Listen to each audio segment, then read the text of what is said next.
Creíais que conocíais el mal de la Tierra Media.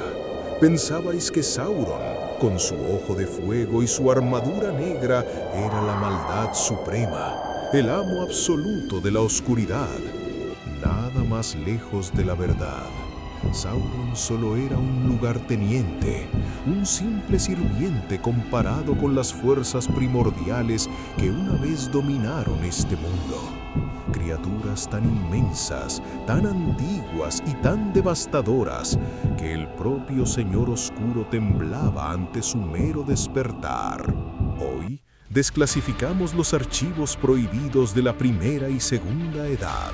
Viajaremos más allá de Mordor, a las profundidades más oscuras del mito de J.R.R. Tolkien, para revelar las 5 abominaciones que paralizaron de terror a los dioses y al mismísimo Sauron.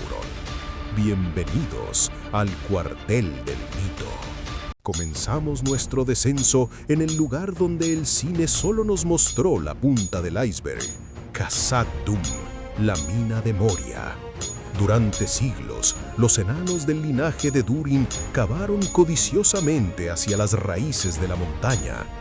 No buscaban solo Mithril, buscaban la gloria. Pero en el año 1980 de la Tercera Edad, sus martillos golpearon algo más que piedra. Despertaron al daño de Durin. Pero esto no era un simple monstruo. Como aprendimos en el short anterior, el Balrog es un Maiar, un espíritu angelical del mismo rango que Gandalf, pero corrupto por Morgoth en el inicio de los tiempos. No era una bestia de las profundidades, era un dios caído, atrapado en una pesadilla de fuego. Sauron lo conocía y temía el día en que su poder pudiera reclamar el trono de la oscuridad. El Balrog no buscaba conquistar, buscaba destruir todo rastro de luz. Cuando Gandalf se enfrentó a él en el puente de Khazad Dûm, no fue un duelo de espadas, fue un choque de voluntades divinas, y el Balrog fue solo el principio de lo que Sauron temía. Cuando Gandalf destruyó el puente de Khazad Dûm, él y el Balrog cayeron, pero no cayeron a un pozo normal. Cayeron más allá de las minas, más allá de donde la luz o la historia han llegado jamás. Cayeron hasta los cimientos de piedra del mundo.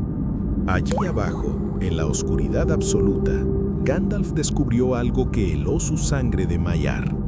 Túneles inmensos, pero no excavados por picos de enanos ni por orcos. Túneles roídos por bestias. Las cosas sin nombre. Tolkien nunca las describió. Y ese es su mayor terror.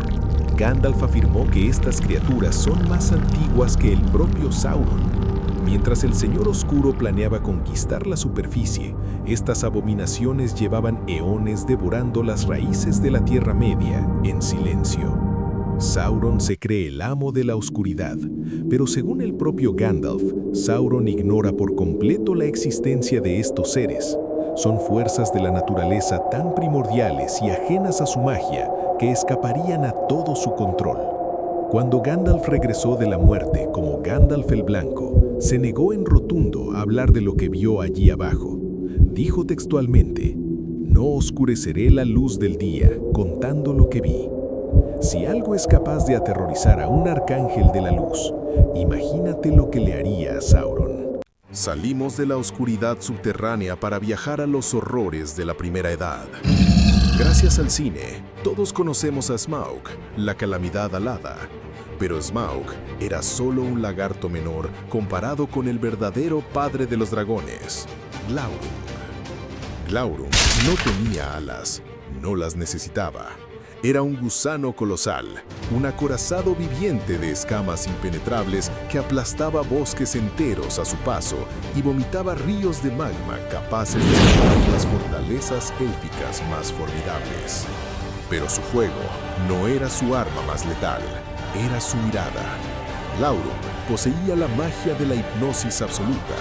Si cometías el error de cruzar tu mirada con sus ojos reptilianos, tu mente quedaba borrada. Quedabas paralizado, atrapado en una prisión mental forjada por el dragón.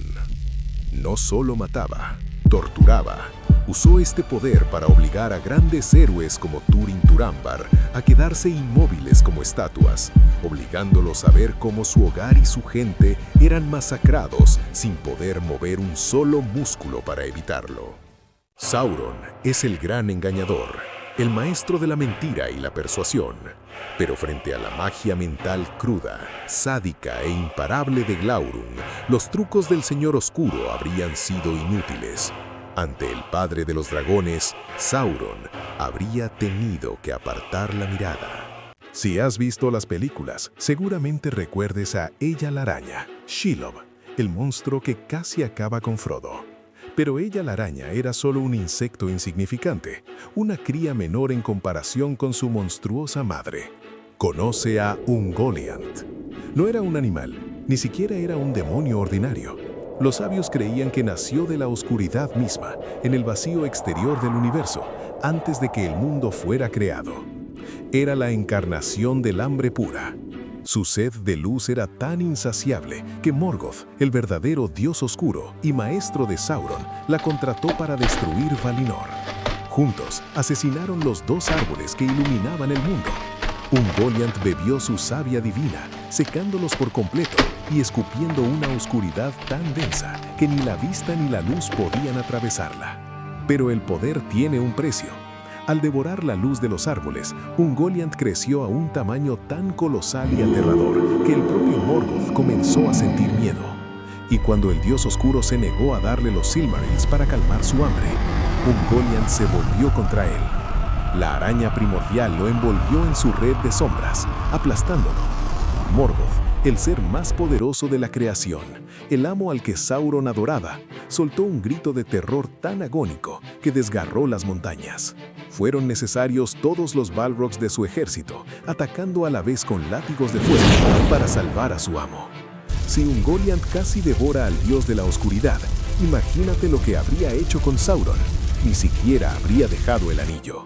Hemos visto demonios divinos y horrores cósmicos, pero para el final, Morgoth se guardaba su arma de destrucción masiva absoluta. Una bestia tan descomunal que su mera existencia desafía la lógica de la Tierra Media. Al final de la Primera Edad, los dioses y los elfos acorralaron al dios oscuro en la Guerra de la Cólera. Desesperado, Morgoth abrió los pozos de su fortaleza y desató su última creación, los dragones salados, y liderándolos, la tormenta de fuego encarnada, Ancalagon el Negro. Olvídate de Smaug. Si Smaug era del tamaño de un avión comercial, Ancalagon era del tamaño de una cordillera entera. Cuando salió de los fosos del infierno, era tan inmenso que su cuerpo ocultó el sol por completo. El fuego de los dragones menores podía fundir el oro, pero el fuego de Ancalagon era tan ardiente que se decía que podía consumir los propios anillos de poder. Su asalto fue tan devastador que hizo retroceder a los ejércitos de los mismísimos dioses. Solo pudo ser detenido por Earendil, un héroe navegando en un barco volador mágico con el poder de una estrella en la proa. La batalla duró un día y una noche enteros en los cielos. Cuando Ancalagon finalmente fue asesinado, su cadáver colosal cayó sobre Thangorodrim, las montañas volcánicas más altas del mundo, y su peso fue tan titánico que aplastó las cumbres hasta convertirlas en polvo, destruyendo la fortaleza del dios oscuro. Cuando Sauron vio caer a las bestias que hacían temblar el mundo, entendió que la era de los monstruos titánicos había terminado. Él tendría que gobernar mediante el engaño y los anillos, porque jamás podría igualar el terror físico de la Primera Edad. El mal absoluto ya había muerto. Si has sobrevivido a este viaje por la oscuridad, eres digno de la guardia. Suscríbete, Centinela. Aún quedan muchos mitos que desclasificar.